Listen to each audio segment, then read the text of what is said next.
all my days, I've been held in your hand.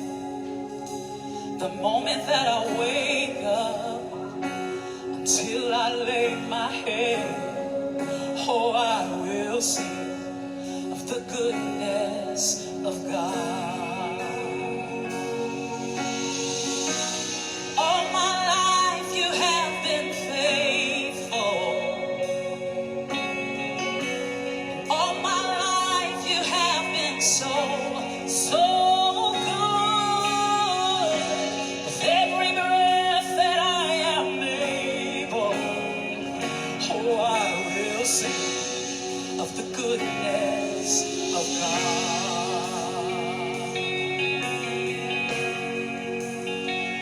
I love your voice. You have led me through the fire in darkest night. You are close like no other. I've known you as a father, known you as a friend, and I have lived in the good. Good morning, y'all. Come on, can you sing that with us? All my life you have been faithful.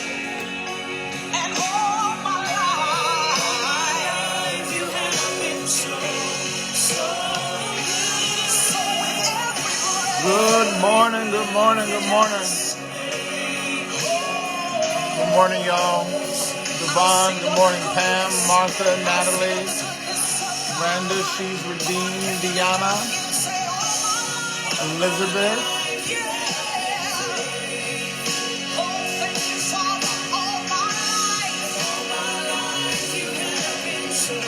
Kia, good morning. You caught it today.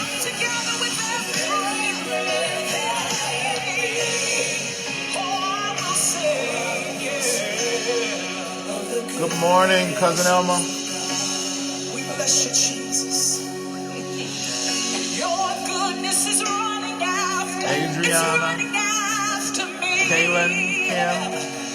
Your goodness is running after, it's running after me. With my life laid down, I'm surrendered now. I give you everything.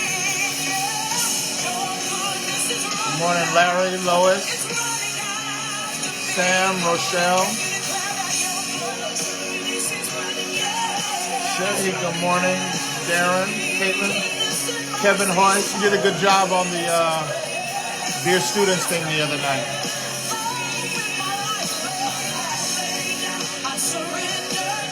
Precious, Alyssa, Sarah.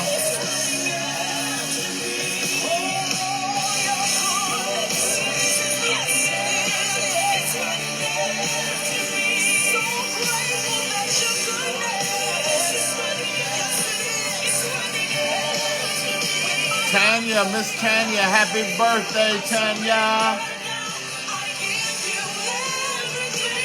Happy birthday, Tanya. Hey, Ross. Good morning, Ben. Good morning, Kim. Oh, you're good. Good morning, Rich.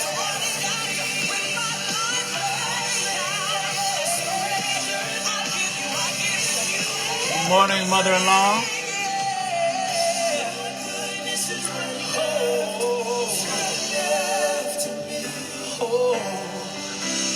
All my life you have been faithful, Jesus. And all my life you have been Sister Howard, come on in. Debbie, good morning. Karen, good morning.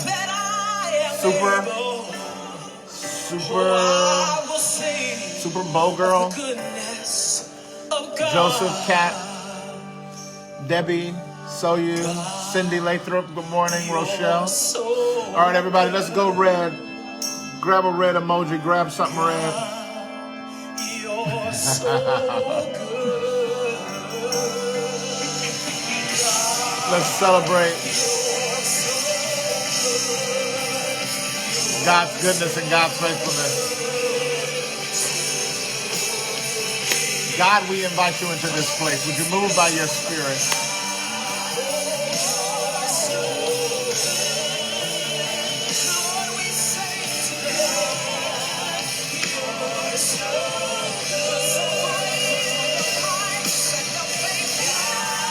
Come on, he's so good. He's so good. He's so good. He's so good.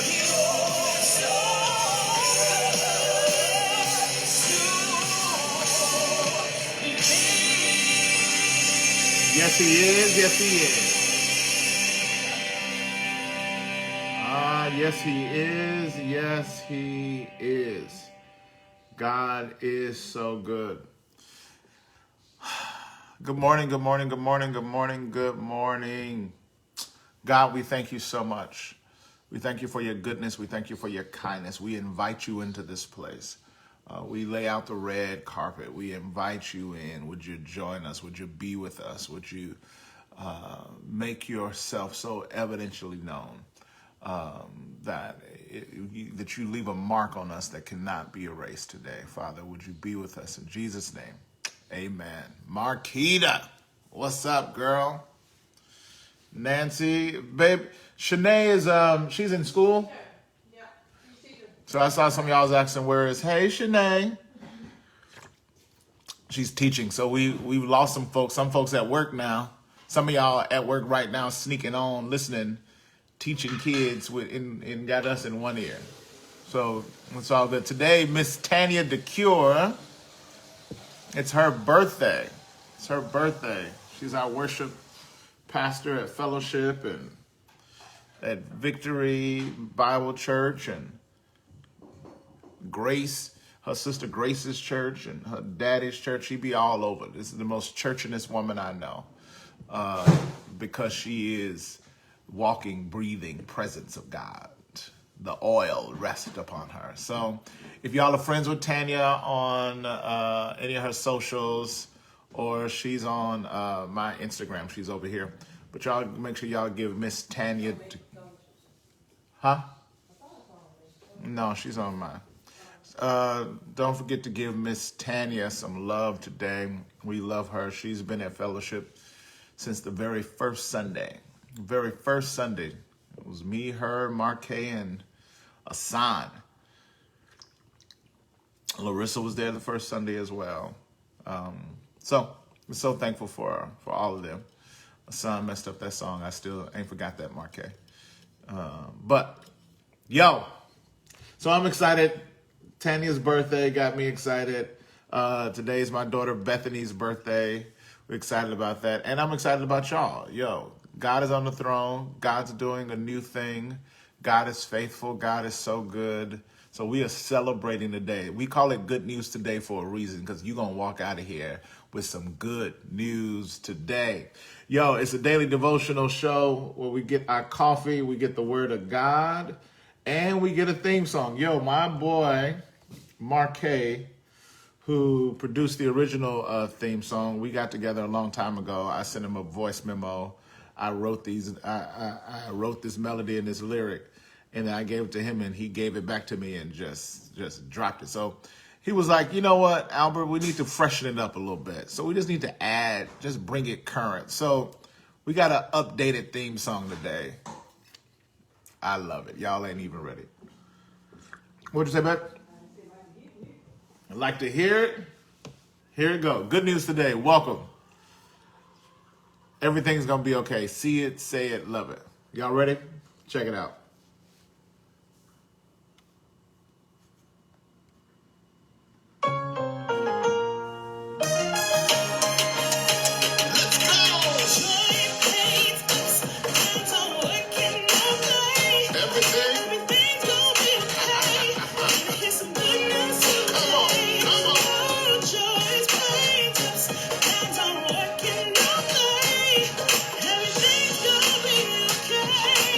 So loved the world that he gave his only begotten Son.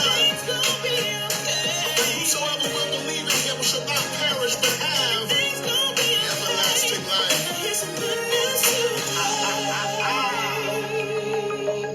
Oh, we got to do that again. We got to do that one more time. Bring that track back. Oh, hey, come on.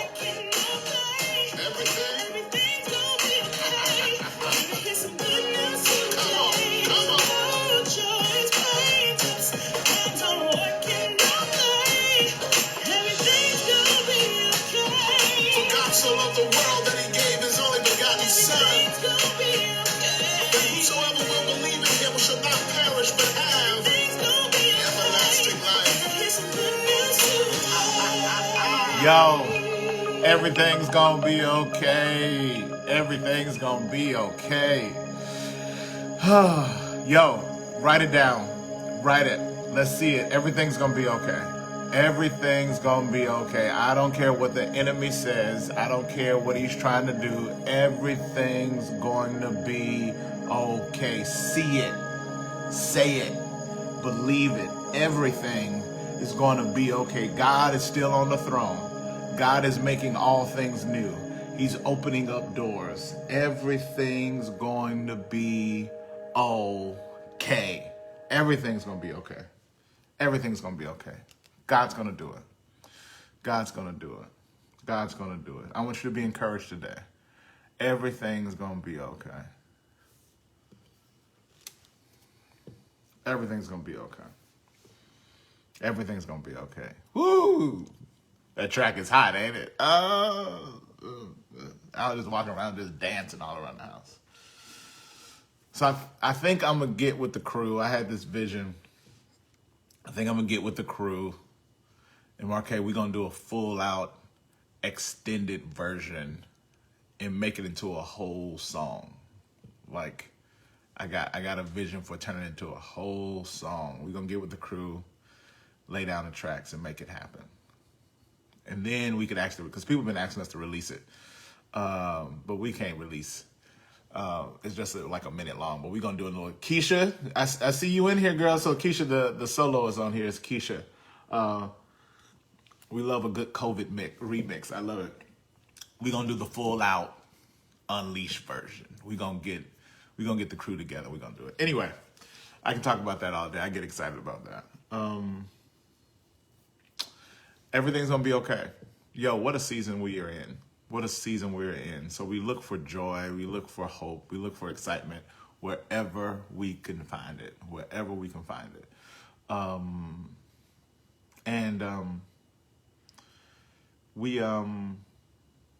Good news to the fore.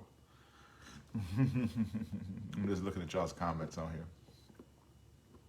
Good news is about stuck in my head. Yes. Focus. That's what I want to talk about today. Focus. Because if you're going to follow, you got to focus. So this intentionality, being intentional for the 100-day journey that we're on together, if you're going to follow, you got to focus. If you're going to follow, you got to focus. My mentor sent me a word the other day. I'm going to share it with y'all.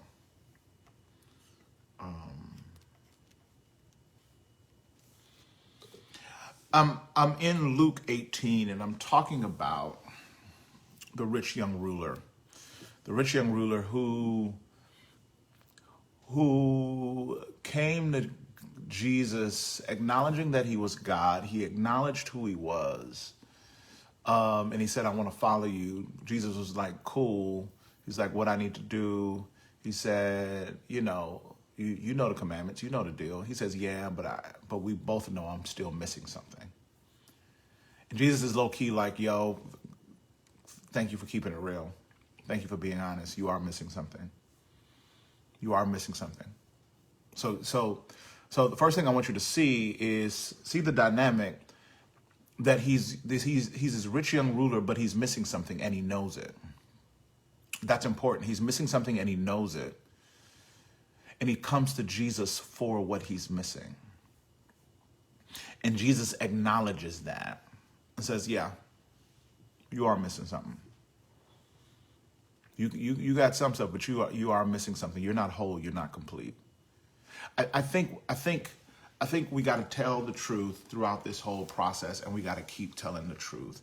We got to be willing to admit I'm missing something. You got to be willing to tell the truth about where you are. You got to be willing to get before the presence of God and say, God, I'm missing something.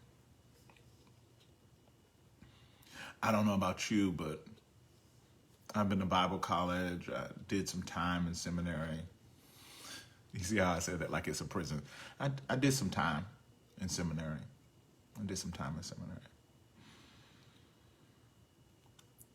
I'm a pastor. It's my vocation, calling. I'm a dad. I'm a husband. I'm a son. I'm a brother. I'm a nephew. I'm a cousin. I try to be a friend. But I'm not going to lie, y'all.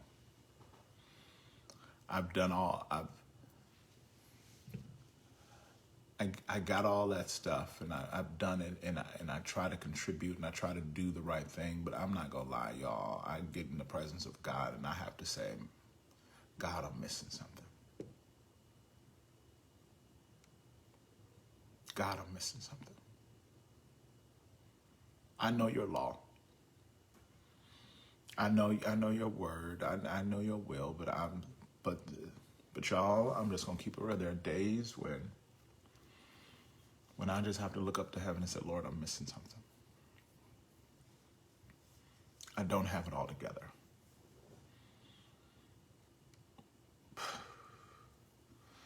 Sometimes I think about my sinful nature, the places where pride lived in me, the places where insecurity lives in me, the places where sin live in me. And I just said, Lord, I can't come in your presence and fake it. I can't act like I got more together than I really do. Lord, I'm missing something. I'm missing something. I just don't want you to learn to lie in the process. Because if we really keep it real, churches sometimes we teach you to lie. We create cultures. We create ecosystems. We create where we just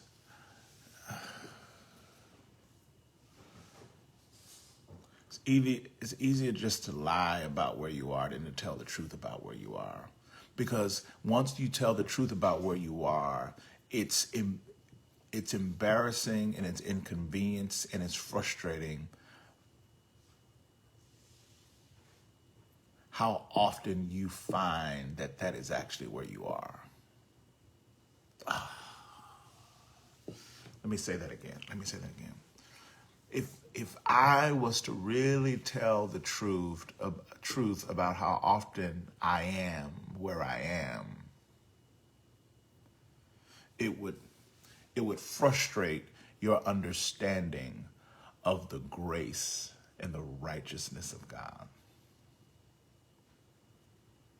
What do you say? I'm saying, I'm trying to say it. I'm trying to tell you. Sometimes in our Christian circles, in our Christian ecosystems, we got this thing where we really supposed to have it together. And if you mess up, it better be like this one-time event that don't happen no time soon. So if I see myself slipping and struggling too often, I'd rather lie about my process than confess the truth of my process.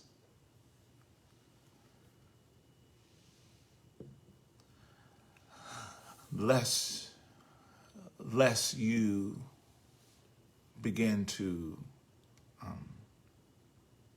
not believe my process.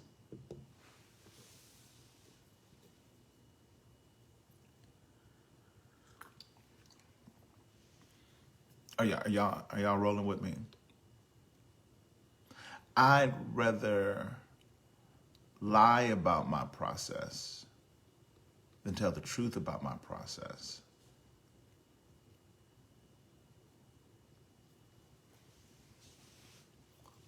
Or else you won't believe my process.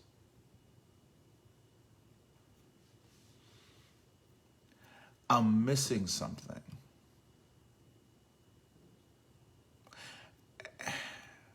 And the reality is I find myself missing some things more often than I would like. Betsy, I love you. You a trip. She got big red sirens. Edges alert. Edge alert. Edges alert. I'm just saying, let's not lie about our process. Let's just tell the truth about where we are, and let's have the confidence and the boldness and the trust in God's grace to be able to say, I'm missing something. And to know that it's okay for you to say, I'm missing something, but recognize that doesn't mean that God has missed you.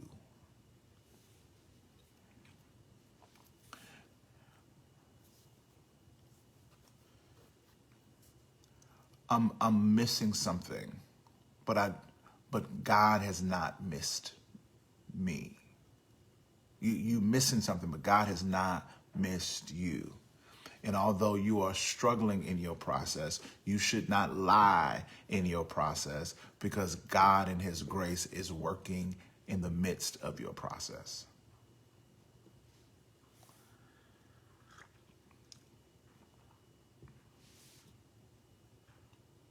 And some of you, you're in a process and you're struggling and you're tempted just to lie or disengage because you don't want to fail, or you don't want to frustrate the image of God that you're trying to portray. Honestly put, let me just shoot it straight. Some of us think we're just gonna make God look bad. Some of you excited 100 days, you tagged other friends and you said this, and now you done fell off and you like, let me stop talking about my process because folks gonna be like, you ain't real, or you, we ain't get into this for people's impressions of us. And we ain't gonna stay in it by people's impressions of us.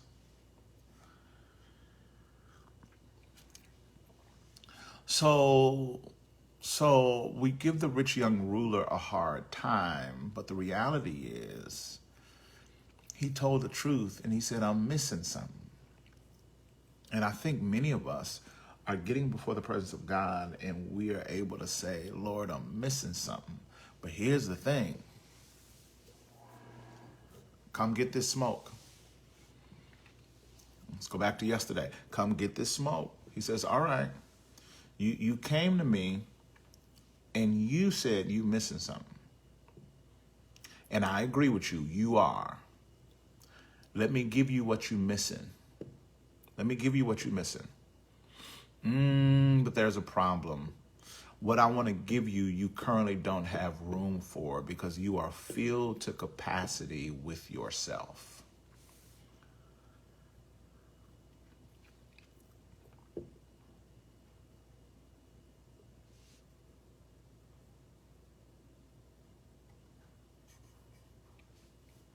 Let me say that again. I want to give you, you're right, you are missing something. What's up, Bishop? Bishop Hollins, you're missing something. You're missing something. He says, but I can't give you what you're missing because your hands are already full. Your hands are already full. Some of you right down up and through here, you might be at an impasse because God is saying, you have come to me. You have initiated my glory. You have invited me into your life. You're getting up. You're doing the morning devotionals with Albert Tate.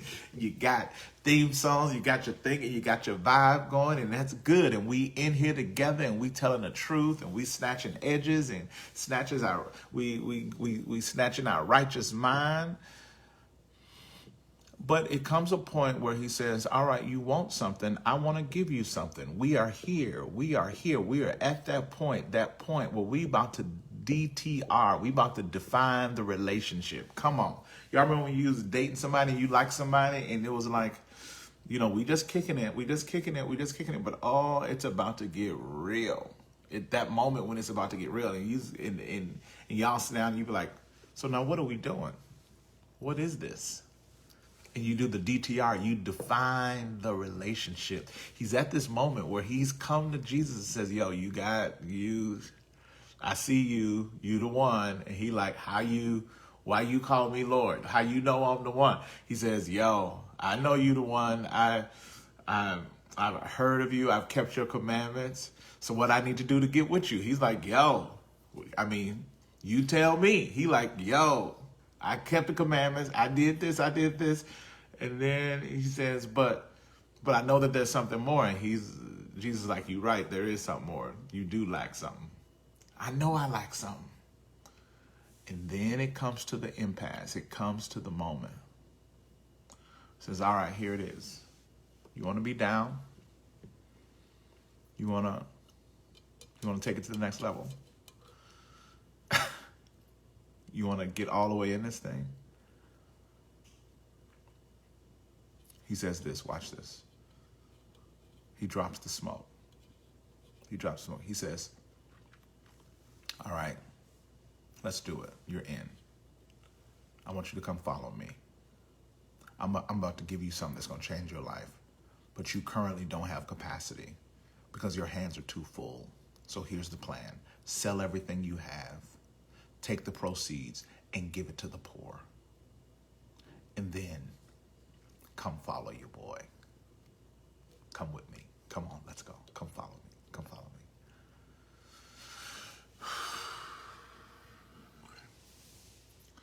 This is the part that we all should stop and just we should sit here. I know we watch this story and we look at him judgmentally. We look at him and we say, oh man, he missed it. But I need you to see yourself. I need you to see yourself. Y'all know that just a filter or an app or something where you could take your face and put it on somebody else's face. Like somebody put their face on Beyonce's face when she was doing the video. So now you see you in the video with Beyonce's body. Or you see I saw somebody with Britney Spears, but it was their face and they doing, oops, I did it again. You can put your face there. I need you to use that spiritual app and put your face on the rich young ruler. And I need you to ask yourself the question, would you do it? Would you do it? This is the moment when he asked the question, and the rich young ruler, I see myself in him. And unfortunately, I see myself in his response because he bows his head and because he knows there's nowhere in the world I'm about to sell all my stuff. There's nowhere in the world I'm about to sell all my stuff, give it away. I wouldn't mind following you, but I had every intention of following you with my stuff.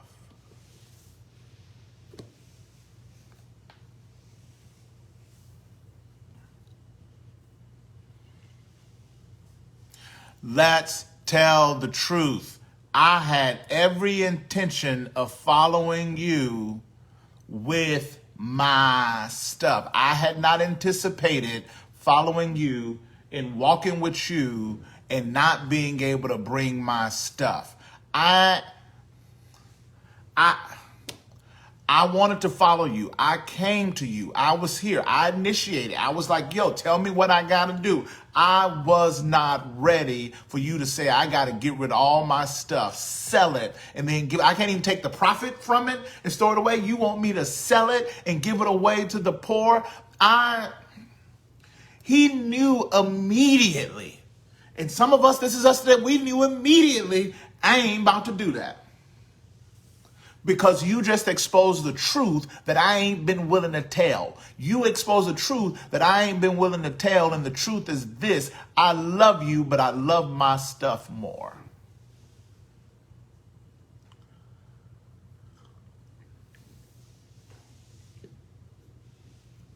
I love you, but I love my comfort more. I love you, but I love my pleasure more. I love you, but I love my relationship more. I love you, but I love the bottle more. I love you, but I love my drug of choice more. I love you, but I love my plans more. You'll never say it with your mouth, but you say it with your choices all day long.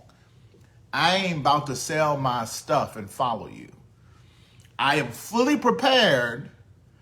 I am fully prepared to follow you with the stuff I got. I packed my stuff according to the journey because I think in my mind, I can take this stuff with me and still roll with you and be good.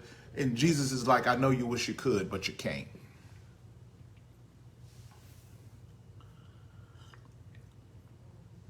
I fully anticipated traveling with you and following you with my plan in hand.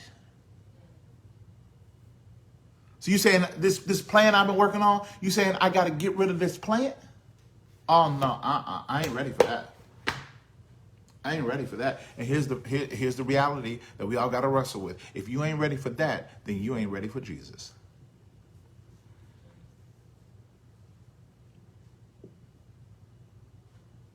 Because I said you can come, but you got to leave your stuff behind.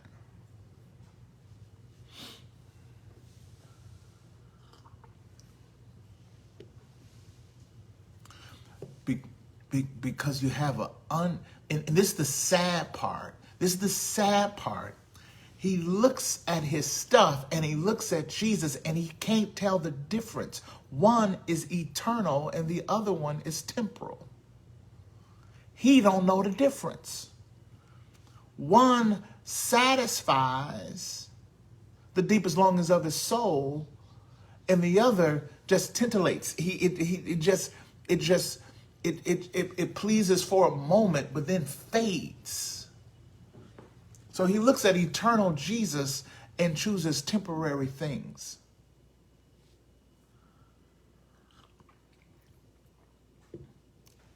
It's the equivalent. I know it's hard to conceive that, but it's the equivalent of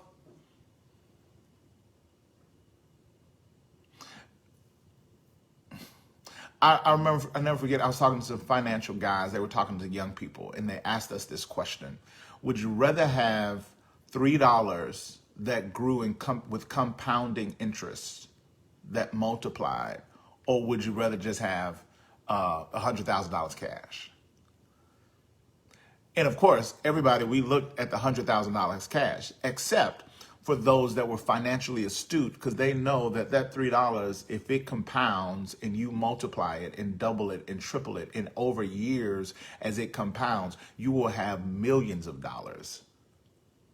But you couldn't see the compounding interest. You couldn't see the exponential growth in the threefold dollars because you were so mesmerized with 100,000 that you couldn't even see that there were millions that you just walked away from. Mainly because you weren't mature enough to know the math, and you were so desperate and so impressed with 100,000, you didn't even know you just said goodbye to trillions. So the rich young ruler is looking at something that's not compounding in interest; it's actually losing value. It's actually your stuff is actually losing value.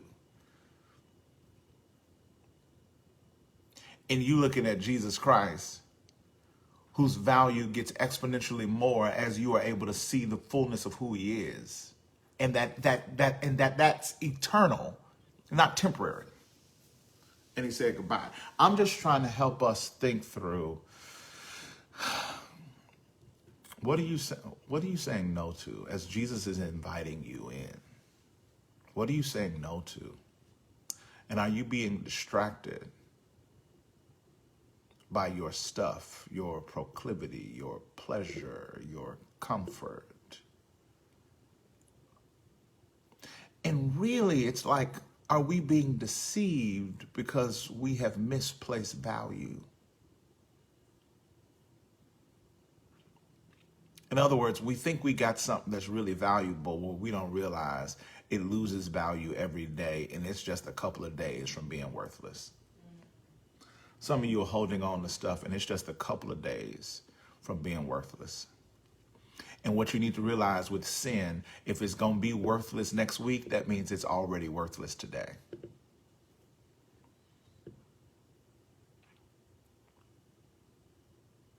You just don't know it, and you still paying for something that ain't even worth nothing. Have I lost you? Do you understand what I'm saying? It's worthless. But here you got God who's absolutely invaluable, and we're holding on to worthless things. Can I just be honest? Let's just tell the truth. We're still learning the difference. Depreciation, that's the word I've been looking for in my head. You know how you know there's a word that says it better, but it's running around playing hide and go seek in your head. Depreciation. Thank you, she's redeemed. We don't know the difference. I mean, can we just tell the truth? We don't know the difference between quality and poor quality. Because Jesus is he's inviting us to something that there's no way we even know how to value it. Because it's priceless. We just don't even know how to value it. And we've been around stuff that's cheap for so long that the enemy can just offer us something and we don't even realize that it's temporary. It's depreciating in value from the time we hold it. So I guess the rich young ruler, to be honest, although he was rich, he really did not know wealth. Because he couldn't tell the difference between his cheap possessions and this invaluable, priceless invitation that God was extending to him. And I guess in the 100 days in our journey together, I hope that you would develop a palate for wealth, the kingdom wealth, that you develop an eye to see kingdom glistening. There's a difference between gold and glitter. Glitter ain't gold, and gold ain't glitter. The big difference is you put gold in fire, it's purified. You put glitter in fire,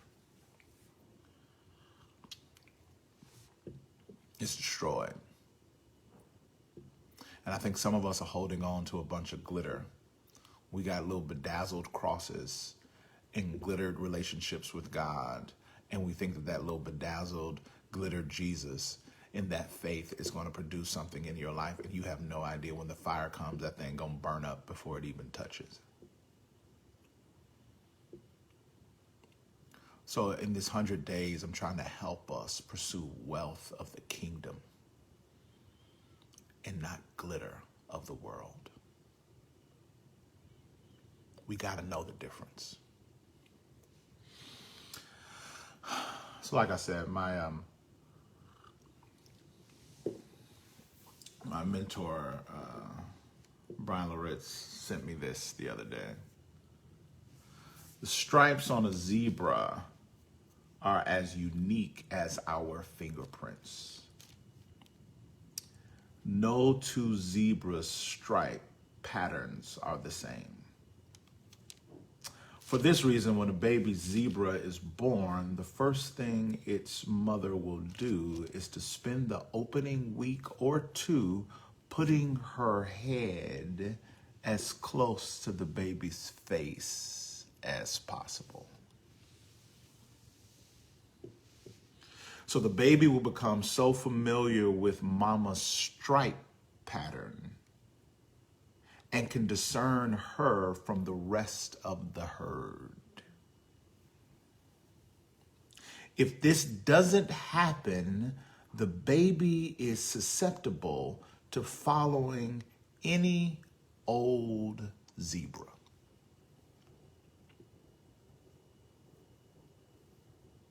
Did y'all get that?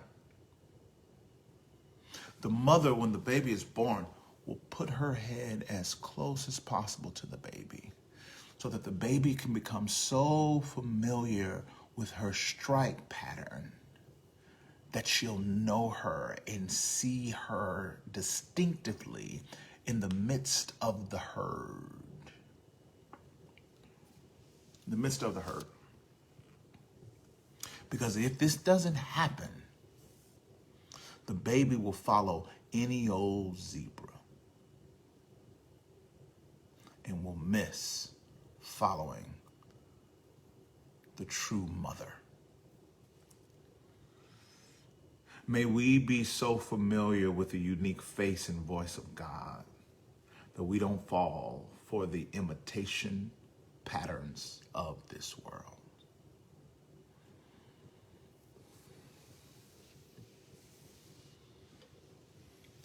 The rich young ruler followed the wrong zebra. He followed the wrong pattern. And it wasn't because he didn't want what was better. It was because he, in fact, did not know the difference. By his own admission, he wanted to follow the Father. But when he saw the lines and the patterns of this world, he couldn't tell which way would really satisfy him.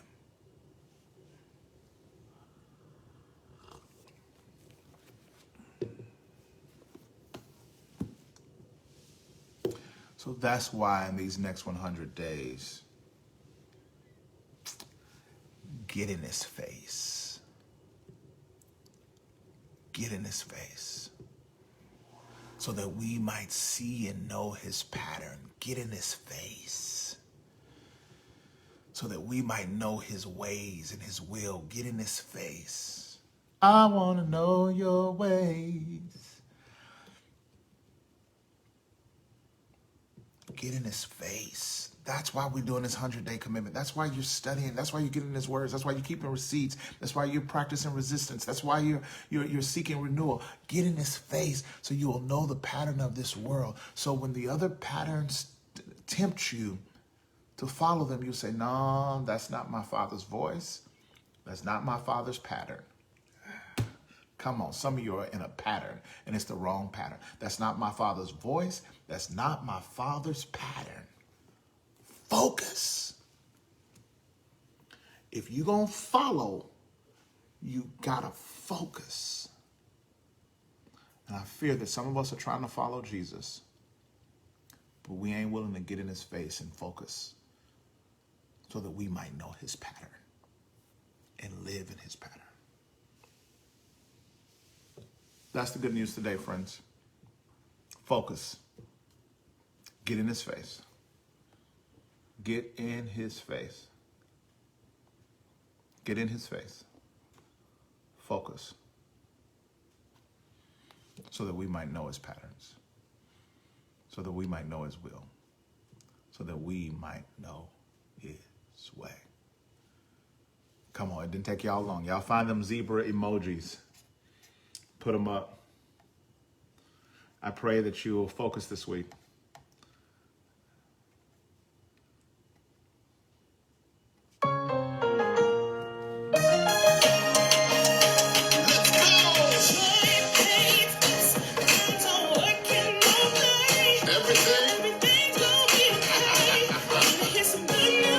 Focus and follow. Everything's going to be okay.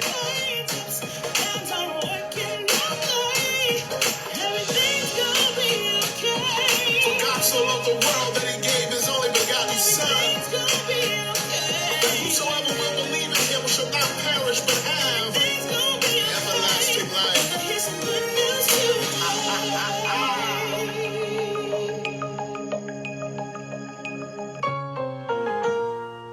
All right, one more time, then I'm going to let y'all go. Hey!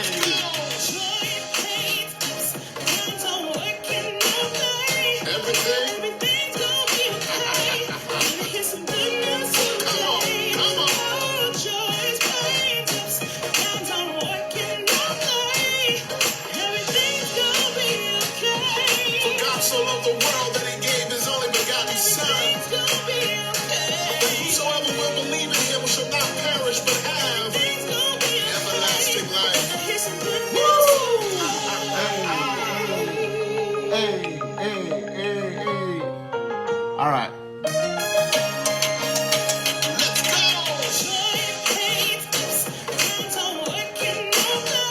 Everything.